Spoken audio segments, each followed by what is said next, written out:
Good morning. It is Saturday, July 5th. It is about 6:17 a.m.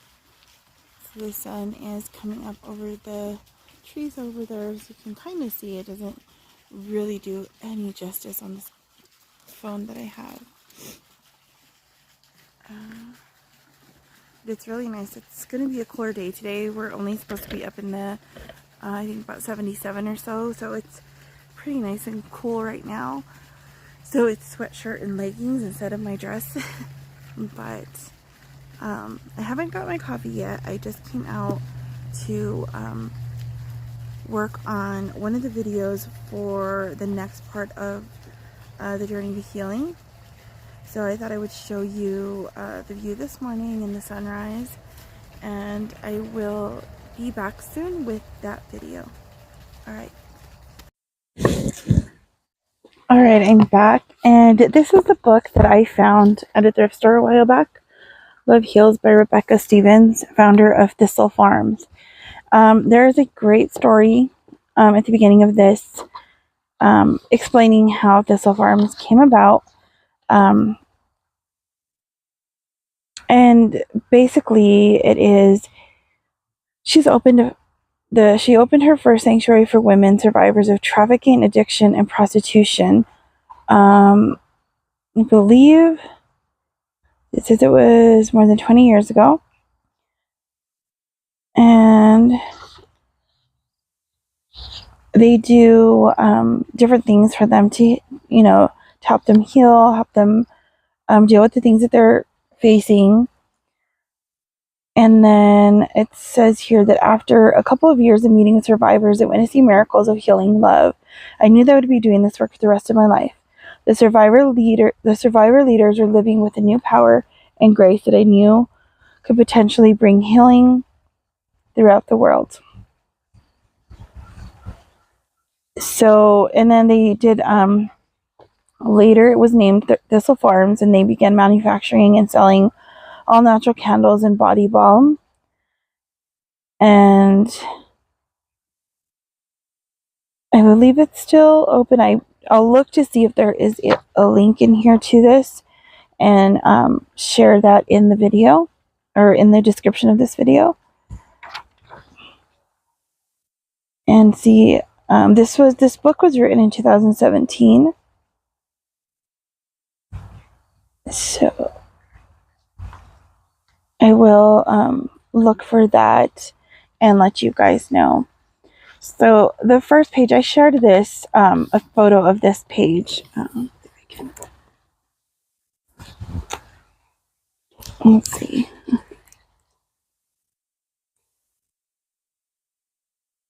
I shared that, these dogs, they're getting things they're not supposed to be getting. Hey, bring that over here, guys. I'll be back. Alrighty, the sun has come up, as you can see, come through the trees. So it says our journeys begin and end with God. So this life is a discovery of how love heals us along the way. I did share this, I believe, on Facebook or Instagram, or maybe it was both. So I'm going to go through the introduction, and this is how it begins. I believe that love heals, and when I forget I believe that, I connect to creation, commit to a daily practice, cultivate compassion, create a grateful heart, and come home to myself. Then I remember. Love heals. That simple phrase holds the essence of hope and the deepest truth. I learned this lesson profoundly on one of the worst days of my life. My mom was in the ICU with an undiagnosed terminal brain disease, and I was having a miscarriage. I felt lost and broken. I wasn't sure what to pray for or who to turn to. A nurse walked into my mom's hospital room and asked if Mom was the wife of Reverend Joe Stevens. He had been dead for almost 30 years. After a drunk driver hit him, and he had served in that community for only 1 year. I didn't think anyone in Nashville, Tennessee remembered him, except apparently this woman. She said that when she was a girl, my father had helped her family through a crisis, and that he'd been visiting her house right before he was killed on his way home. She credited him with saving her mom and dad's marriage, and then said to me, I am honored to take care of your mom. A peace that passes understanding washed over me. I am not lost, I am found. The love my father had offered decades before was surrounding my mother and me still. I knew that even in the midst of death and brokenness, love heals. Love heals is the principle that has shaped the way I have tried to live my life. I have tried to make room for that healing through gratitude, awareness, and acceptance. For example, if I'm floating down a river, I don't mind if the current turns me around and I float backward for a bit. It gives me a chance to see where I've been, and I have time to study the trees and the sky. If I am serving at the altar as a pastor, I try to look at the candles, notice the light, and be present to the Holy Spirit in the worship. If I'm with my husband and kids, I try to stay off my phone and marvel at the gift of family. Sometimes when the laundry is piled up, or I have a work deadline that I'm not sure I'll make, I still try to take a walk in the morning and remember to say my prayers. Love heals is as simple as that for me, and still it is hard to practice. Everyone could use more healing in their lives. We could all use some space to dream about what healing might look like for us.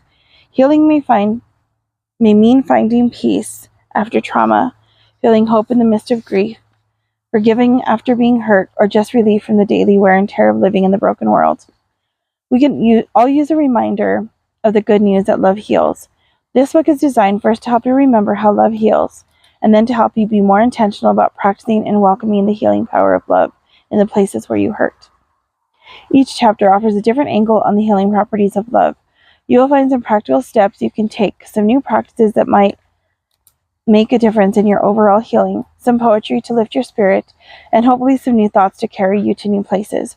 These images and writings are offered to help you look again at ancient ideas and well-worn words with new eyes. I hope this book is a gift to you. I hope it carries you through grief and beyond shame, and that it opens up new roads as you grow and heal.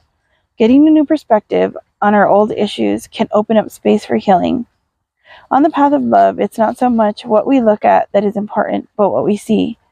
Jesus didn't say we have to observe something as majestic as a bald eagle to be inspired. He said, "Consider again the common sparrow and see how we are loved."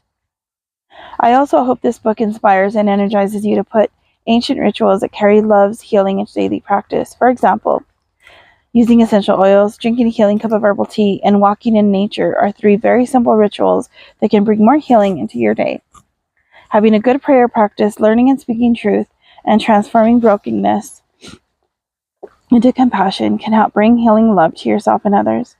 Read this book and take away anything that is helpful, leave the rest, and walk in love as a beloved child of God. Here's a poem called Love Rains Down. Pear blossoms are falling like snow this spring, soft petals covering passing pilgrims like unceasing prayers. Breathing in fragrant abundance, I can't remember the cold winter's bare branches. Pear blossoms in wide open fields. Preach with grace that all of creation, from Eden on, rains down love. That's the introduction. I won't read the entire chapter after this. I'm just going to share the things that, different things throughout the chapters that she shares. It looks like a really good book.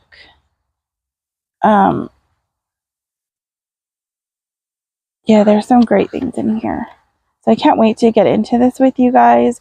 I hope that you will join me, and if you have any prayer requests or any thoughts, if you've read this book before, let me know what you thought. And if you have any ideas for future book studies, just things to go over in our healing journey, because this journey to healing for me is not just about a physical and physical health and losing weight and all of that, because that's only a very small part of our bigger issues. It's about the whole person healing. So, and mainly for me, it's about getting closer to God and living out my life in a way that honors and glorifies Him, and where people can see where He's shown up for me in times where I didn't think that there was a way through. I'll show you these two.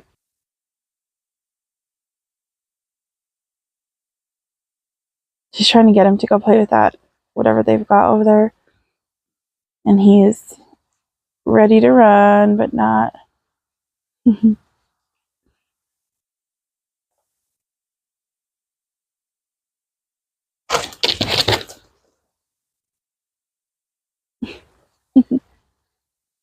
You see, this is my entertainment every day.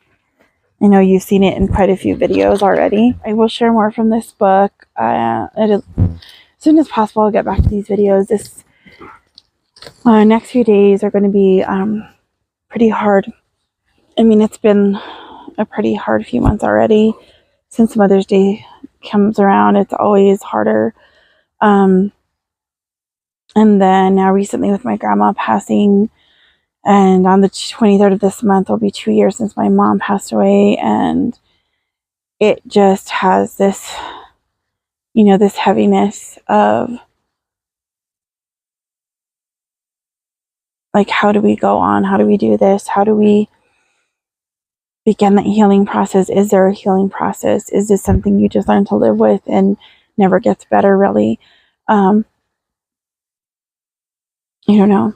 I don't think that it changes much as far as our grief goes.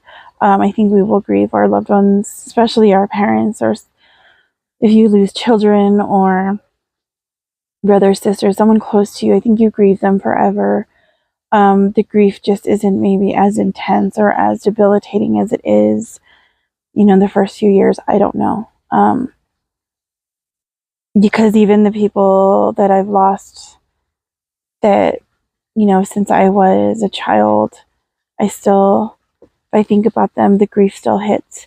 Granted, I can think of all the great memories, and that's what I'm trying to do with the people who we've lost in the last 2 years, because this will be, in our family alone, this will be the 6th person in 2 years, or less than 2 years, actually. And that's not to mention some very close friends of mine that have passed away in that time as well. So it's been very, very hard and a very heavy time for us. And it'll probably continue to be so for some time. And that's why I want to focus on my relationship with the Lord and focus on healing my body and trying to just feel better and be better and, give someone some hope and inspiration through whatever that I share. So I hope that you guys will stick around with me, and I will see you guys in the next one. Thank you for watching. God bless you. Bye.